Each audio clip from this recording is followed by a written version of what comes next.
양심이라는 단어와 함께 사라진 단어가 염치입니다. 조선왕조실록에 보면 염치라는 말이 수백 번 등장합니다. 그러니까 조선시대의 모름지기 삶의 어떤 그런 기준이 염치였던 겁니다.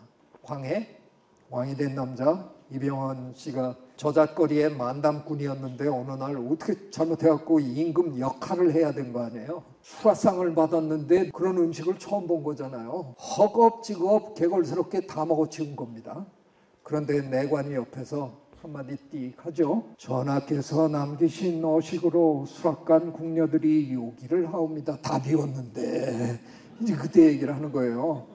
그 다음번에 수라상에 올라왔을 때 이병헌이가 이렇게 얘기하죠.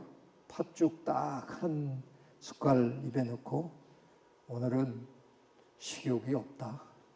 그리고 상을 물립니다. 염치가 생긴 거죠. 저 무식한 저잣거리에 만담이나 하던 저런 친구도 상황에 따라서 염치가 생긴 거죠.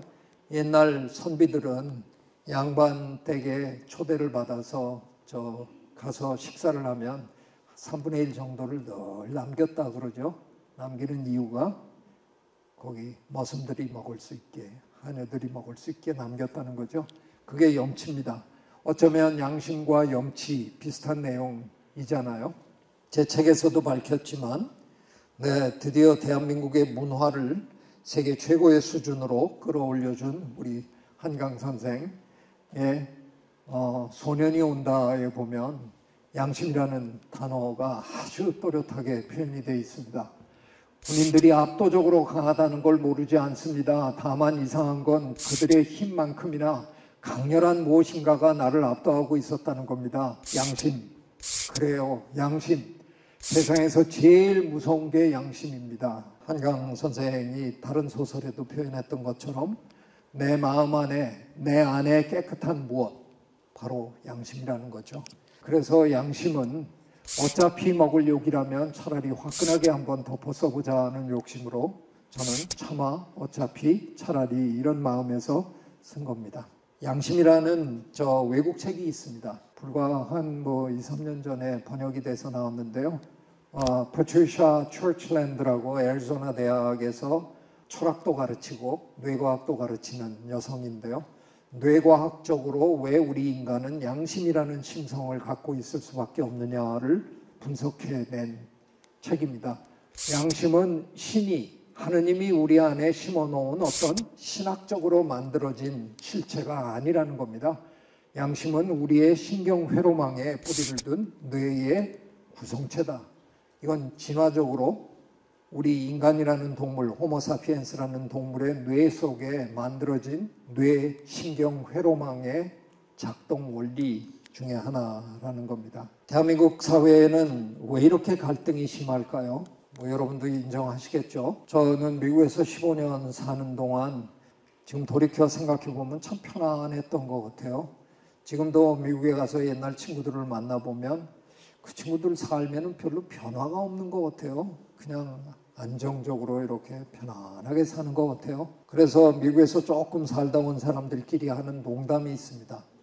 미국은 재미없는 천국이고 한국은 재밌는 지옥이다. 네, 참 그럴듯합니다.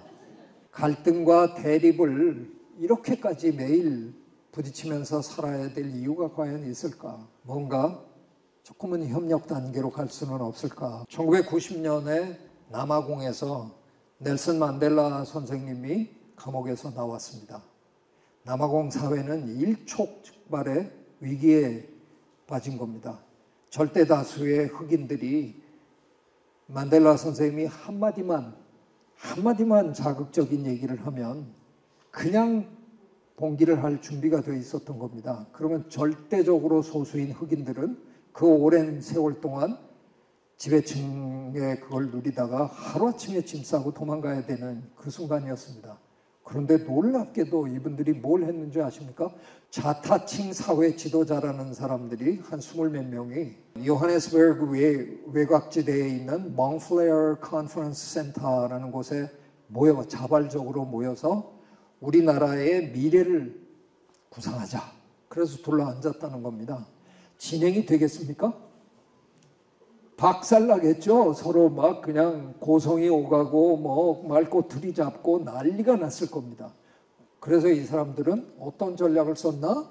제3자를 끌어들인 겁니다. 캐나다 사람인데요. 석유회사에서 어디 가서 석유 시출을 하려면 그 지역민들하고 환경 문제에 대해서 골치 아픈 일들이 많을 거 아니에요. 그걸 가서 토론을 통해서 합의를 이끌어내는 그런 일을 하는 애덤 커헤인이라는 젊은이를 불러온 거예요. 지금은 이제 저렇게 나이가 많이 들었습니다만 그 양반은 남아공 사람도 아니고 자기는 자기의 일만 하면 되는 겁니다. 그래서 철저하게 객관적으로 기준 딱 세워놓고 이상한 얘기하는 사람이 있으면 경고하고 그런 말씀을 하시지 마십시오. 이런 얘기만 하십시오. 남을 비난하지 마십시오. 남에게 그런 식으로 하면 남아공이 망합니다. 이런 소리 하지 마십시오. 본인의 얘기만 하십시오. 하는 식으로 해서 20몇 명이 모여서 토론하고 뭐 예를 들면 민노총 대표다 그러면 그 양반 돌아가면 민노총에 가서 또 이런 얘기를 할 거 아니에요.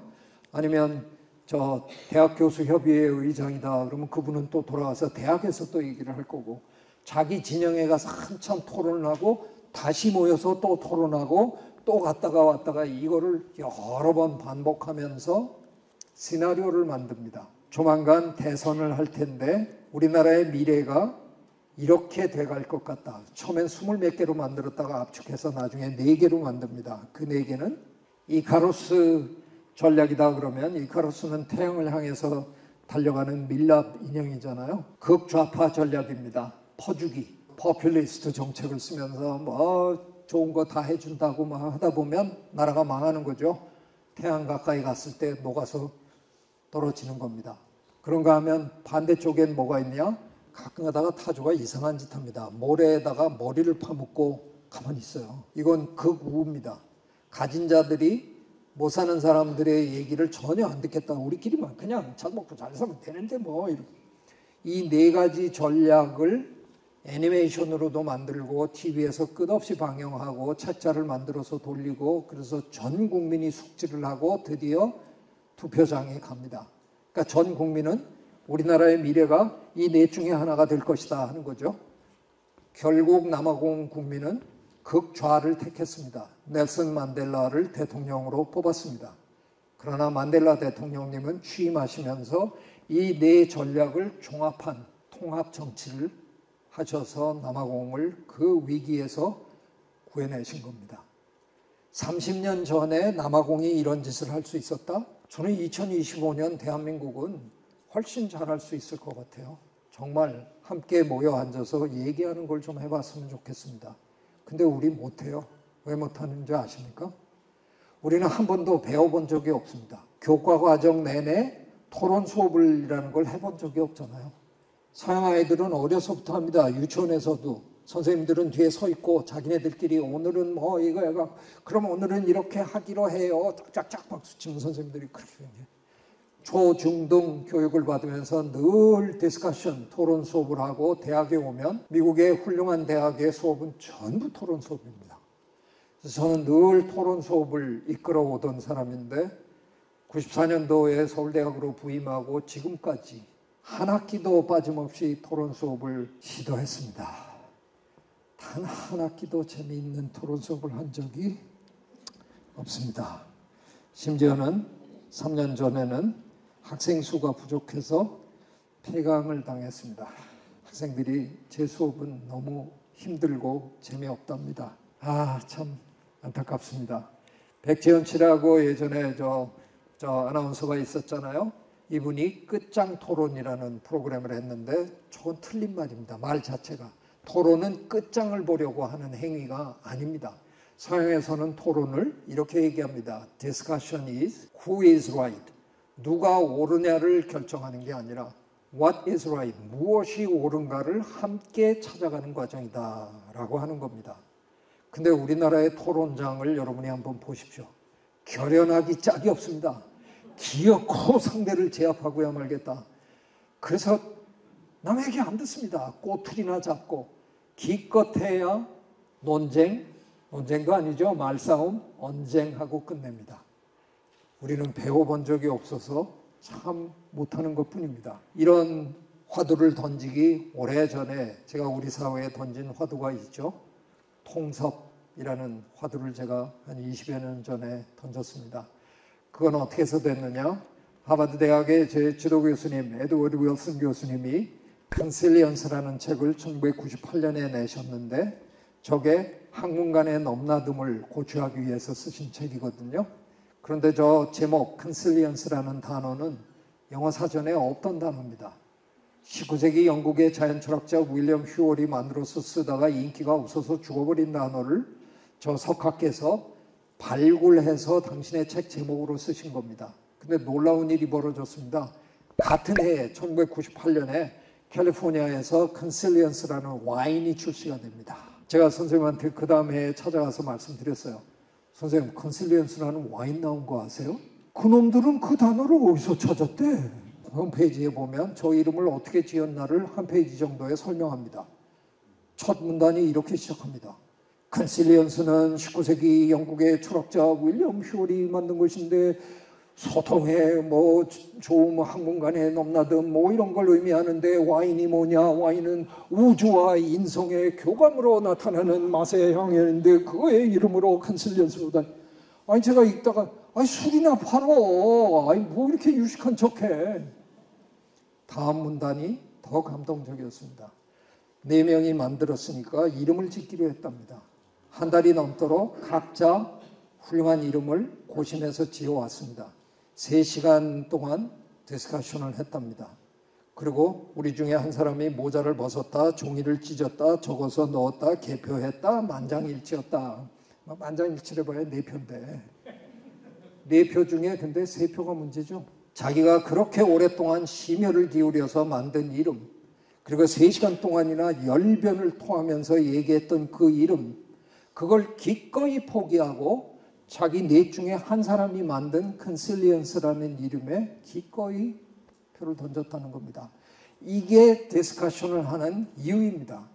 내 거를 고집하려고 하는 게 아니라 나보다 더 좋은 의견을 가진 게 있으면 그걸 기꺼이 채택하기 위해서 하는 게 토론입니다. 근데 우린 그걸 너무 못합니다. 못해도 이렇게 못하는 사람들을 저는 세상에서 본 적이 없습니다. 근데 이제는 좀 해야 될 거라는 생각입니다. 하려면 교과 과정이 바뀌어야 됩니다. 수능 시험이 있는 한 저거 어려울 겁니다. 고등학교 2학년 저 수업 시간에 선생님이 학생들 데리고 토론 수업을 재밌게 한다. 금방 학부모한테 전화 옵니다. 쓸데없는 짓 하지 말고 애들 저 입시나 잘 준비시키라고. 못할 겁니다. 그럼 포기해야 될까? 저는 어쩌면 학창시절에 못 배우셨지만 어쩌면 누군가가 잘 이끌어주기만 하면 금방 배울지도 모르겠다.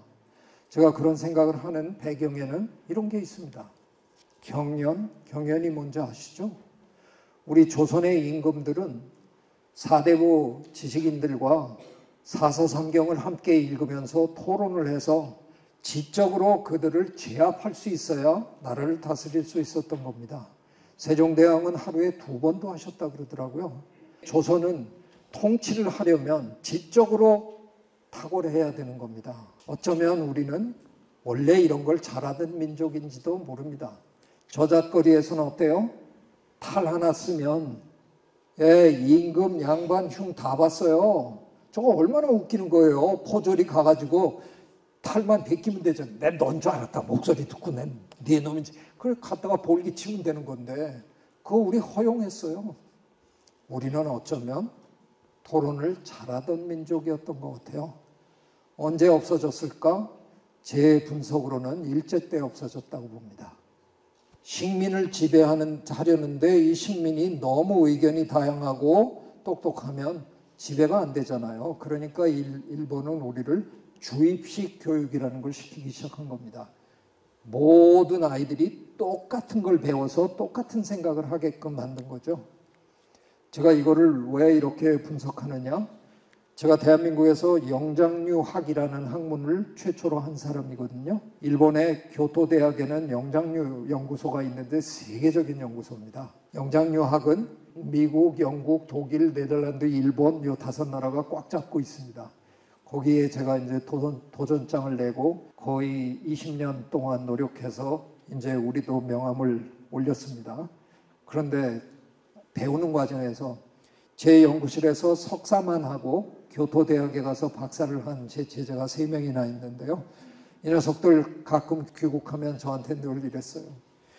선생님, 재미없어서 학교 못 다니겠어요. 왜? 제 연구실은 약간 미국식으로 제가 늘 운영했거든요. 많은 분들은 영어가 인문사회 쪽에 필수라고 생각하십니다. 천만의 말씀입니다. 영어는 자연과학의 필수 언어입니다. 아무리 훌륭한 연구 결과를 냈어도 영어로 발표하지 않으면 아무짝에도 쓸모없습니다. 인문사회 쪽에서는 영어를 잘하면 좋은 거죠. 자연과학에서는 영어를 못하면 그냥 망하는 겁니다. 그래서 저는 제 연구실에 언제나 영어권 사람을 한 사람씩 언제나 뒀습니다. 연구비가 없을 땐 제 아내한테는 얘기하지 말아 주십시오. 네, 제 호주머니에서라도 해서 기어코. 그러니까 제 연구실로 들어서면 영국인이 하나 있기 때문에 우리말을 못합니다. 자기네들끼리 깔깔거리면 그건 예의가 아니니까. 저희는 토론 모든 걸 다 영어로 합니다. 그럴 때 굳이 저한테 제 학생들이 프로페서 최께서는 이럴 이유 없잖아요. 저도 유예요. You said 너가 그랬잖냐. 그냥 맘먹는 분위기로 늘 했는데 일본에 가서 이 녀석들이 멋모르고 했다는 겁니다. 일본의 대학에서는 학생은 절대로 얘기하지 않거든요. 교수들만 얘기합니다. 전 놀랍습니다. 일본이 그런 시스템으로 어떻게 저렇게 과학 발전을 이루었는지 정말 신기할 따름입니다. 거기서 멋모르고 얘기했다가 완전 왕따 당했다는 겁니다. 저는 대한민국은 할 수 있을 것 같다는 생각이 듭니다. 제가 유행시킨 통섭이라는 우리말 단어를 영어권에서는 jumping together라고 표현합니다. 함께 뛰어오른다, 함께 솟구친다, 울타리를 넘어서 경계를 넘어서 함께 승화한다 이런 뜻입니다. 그걸 근데 혼자 하는 거냐? 레나르도 다빈치가 아니면 과학과 예술을 통달할 수 있는 사람이 우리 중에는 없습니다. 그래서 우리는 각자 자기가 배운 걸 가지고 남과 소통하면서 함께 통섭하는 거거든요.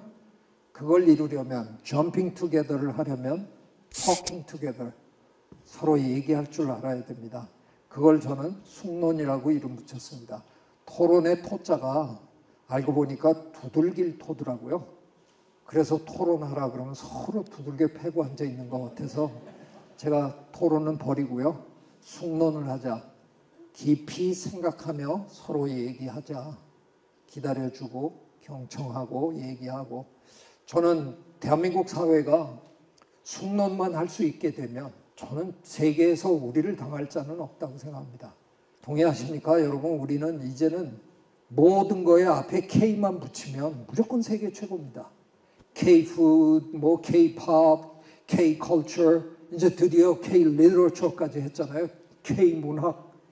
노벨상 받았어요. 그래서 제가 아마도 이번 가을부터는 더 이상 대학 교수가 아닌데 제가 지금 하고자 하는 가장 큰 일은 숙론의 장을 한번 열어보고 싶습니다. 그래서 여러 가지 문제를 국민이 얘기하면서 뭔가 해결책을 찾아나가는 그런 노력을 한번 해보고 싶습니다. 그래서 그런 숙론의 장을 한번 만들고 싶습니다. 이 정도로 마치겠습니다. 경청해 주셔서 고맙습니다.